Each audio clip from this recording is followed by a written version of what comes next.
बंजारन बहू। कमला एक बहुत स्वार्थी महिला है। उसने पैसों के लिए एक ऐसे इंसान से शादी की जो पहले से शादीशुदा और एक बच्चे का पिता भी था। कमला के पति को मरे हुए एक अरसा बीत गया है। अब वो अपने सौतेले बेटे वैभव के साथ रहती है। वैभव के दिल में अपनी माँ को लेकर इतना डर है कि वो अपनी माँ के सामने एक शब्द नहीं बोल पाता।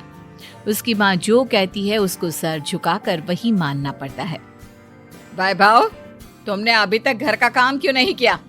तुमसे कितनी बार कहा है कि सूरज निकलने से पहले तुम घर की साफ सफाई पूरी कर दिया करो। वैभव कुछ नहीं बोलता, चुपचाप सर झुकाए अपनी माँ की बात सुनता रहता है। तभी पास में खड़ा नौकर सुखराम कहता है, मालकिन, वैभव बाबा को रात से तेज बुखार है, इसलिए वो सुबह जल्दी उठ नहीं पाए। उनके बदले मैं घर की साफ सफाई कर देता हूँ। इसे कोई बुखार नहीं है। मैं इसे अच्छी तरह से जानती हूँ। ये सब काम न करने के बहाने हैं। सुखराम काका, बोल दो इसे, सारे घर का काम यही करेगा। और इससे समय पर अपना काम पूरा नहीं किया तो इससे आज का खाना भी नहीं मिलेगा। मगर मालकिन, वैभव बाबा की सच में ही तबीयत खराब है, आप एक बार देख तो लीजिए। कमला बिना कुछ बोले वहां से चली गई और बेचारा वैभव तेज बुखार में भी काम करता रहा। कमला वैभव की शादी एक ऐसी लड़की से कराना चाहती थी जो अनपढ़ हो और कमला से इसी तरह डरे जिस तरह वैभव डरता है, ताकि वैभव की सारी जायदाद और धन दौलत उसकी मुट्ठी में रहे। लेकिन आज के जमाने में ऐसी लड़की मिलना मुश्किल है। कमला कार में यही सब कुछ सोचती जा रही थी कि तभी रास्ते में, अरे ड्राइवर, तुमने कार क्यों रोक दी? और ये इतना शोर कैसा?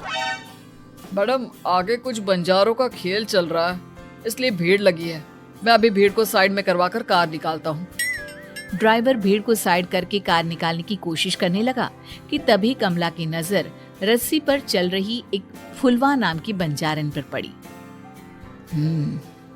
क्यों ना मैं इस बंजारन की शादी वैभव से करा दूं? ये तो अनपढ़ लग रही है, मेरे पैरों तले दबकर भी रहेगी। मुझे अभी इसके माँ बाप से बात करनी होगी। ये सोचकर कमला ने उन बंजारों से बात की और उन्हें शाम को अपने घर बुलाया। फुलवा के माता पिता वहां उसे लेकर आ गए। उन्होंने इतना आलीशान घर पहले कभी नहीं देखा था।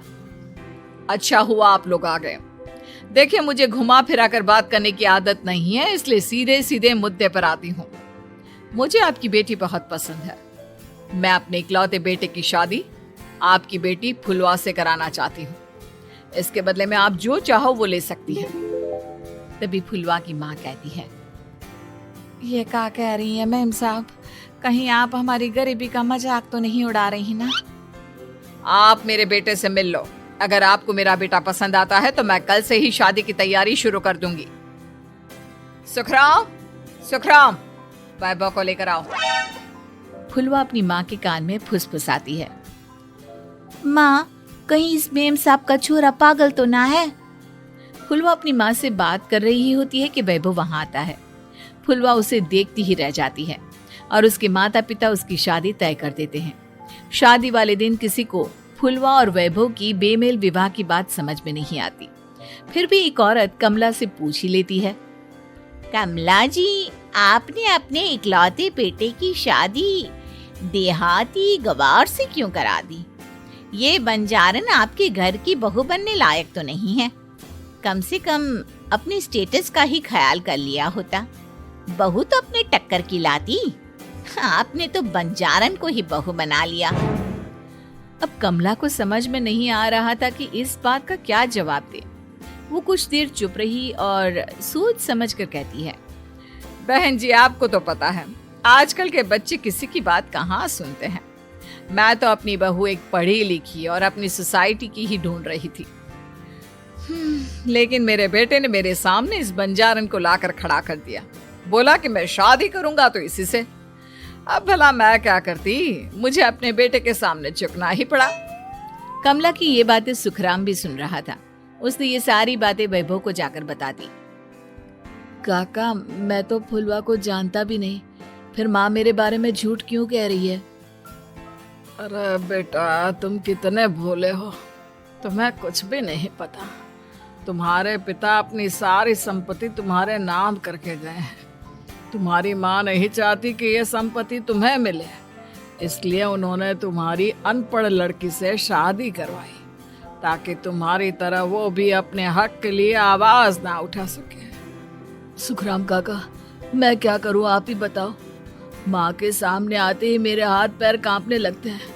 मैं माँ को कुछ भी नहीं कह पाता। वे दोनों बात कर ही रहे थे कि अचानक कमला वहां आ गई। कमला को देखकर दोनों घबरा गए।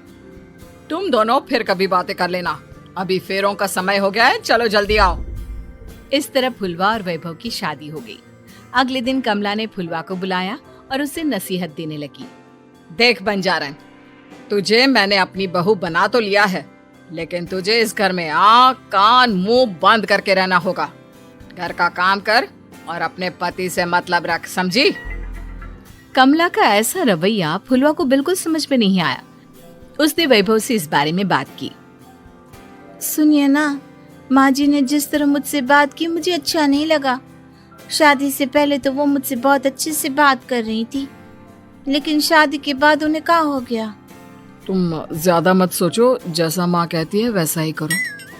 ये कहकर वैभव वहां से चला गया।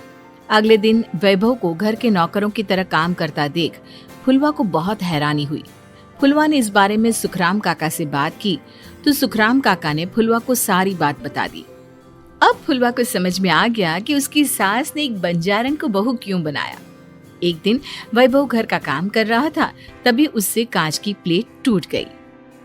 किसने गिराई ये कांच की प्लेट? वैभव को वहां खड़ा देख कमला ने छड़ी से उसे मारना शुरू कर दिया। उसके पैर में कांच चुभ गया और खून बहने लगा, लेकिन फिर भी कमला उसे मारे जा रही थी। ये देखकर फुलवा ने कमला के हाथ से छड़ी छीन ली और तोड़कर फेंक दी। बंजारन, तेरी इतनी हिम्मत, तूने मेरे हाथ से छड़ी छीनी? कमला फुलवा को थप्पड़ मारने ही वाली थी कि फुलवा उसका हाथ पकड़ लेती है। ओ सस माँ, मैंने मॉम की गुड़िया ना समझ लियो। बंजारन हो बंजारन, ईंट का जवाब पत्थर से देना जानती हूँ। आज के बाद मेरे या वैभव जी के ऊपर हाथ उठाने की सोचियो भी ना, समझी ससु माँ? ये कहकर फुलवा वैभव को लेकर वहां से चली गई।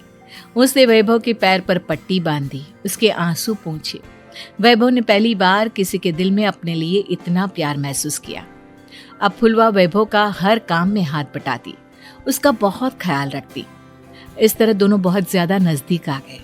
वहीं दूसरी ओर कमला सारी जायदाद अपने नाम करने की साजिश करने लगी।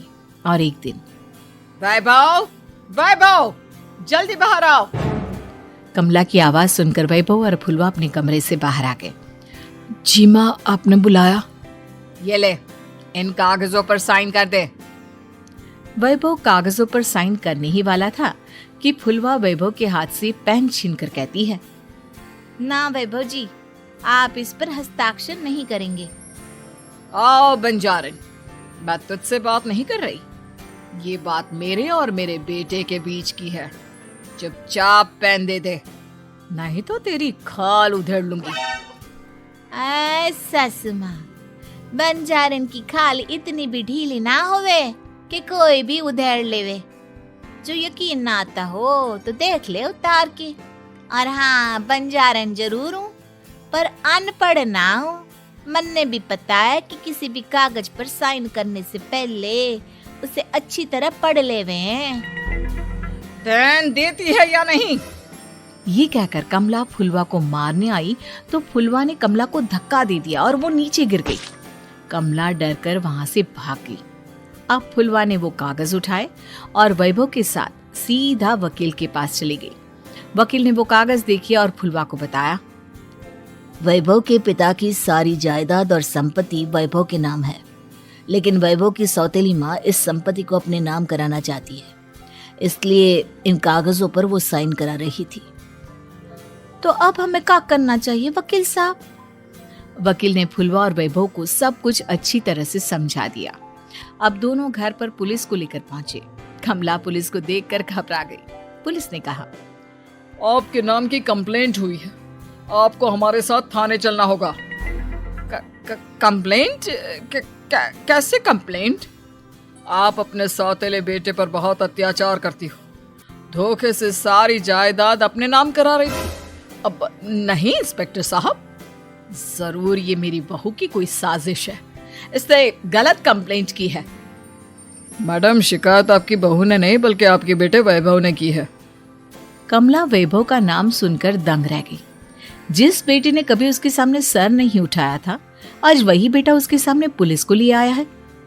वैभव, तुम्हारी इतनी हिम्मत कि तुम पुलिस को ले आए? हाँ माँ, मैं लाया हूँ पुलिस को, और मेरे अंदर इतनी हिम्मत कभी ना आती अगर फुलवा मेरा साथ ना देती। आपने बंजारन बहू को लाकर अपने ही पैर पर कुल्हाड़ी मारी है माँ। मैडम, अब की बात खत्म हो गई हो तो चलो हमारे साथ। वैभव, मुझे माफ कर दो, मुझे थाने मत भेजो। हाँ, आज के बाद मैं तुम्हें कभी नहीं मारूंगी, तुम्हें कभी परेशान नहीं करूंगी, मुझे माफ कर दो। वैभव अपनी कंप्लेंट वापस ले लेता है और पुलिस वहां से चली जाती है। वैभव अपनी सौतेली माँ से कहता है, मैंने पुलिस को वापस तो भेज दिया है, लेकिन मैं आपको माफ नहीं कर सकता। आपने बचपन से आज तक कभी मेरे सर पर हाथ नहीं रखा, हमेशा मुझे मारती रही, नौकरों की तरह बर्ताव करती रही। आप इस घर में नहीं रह सकती, चली जाइए यहाँ से। कमला घर छोड़कर चली गई और सड़क किनारे खड़ी होकर सोचने लगी, काश मैंने वैभव को माँ की तरह प्यार किया होता तो आज मैं इस तरह से बेसहारा ना हो जाती।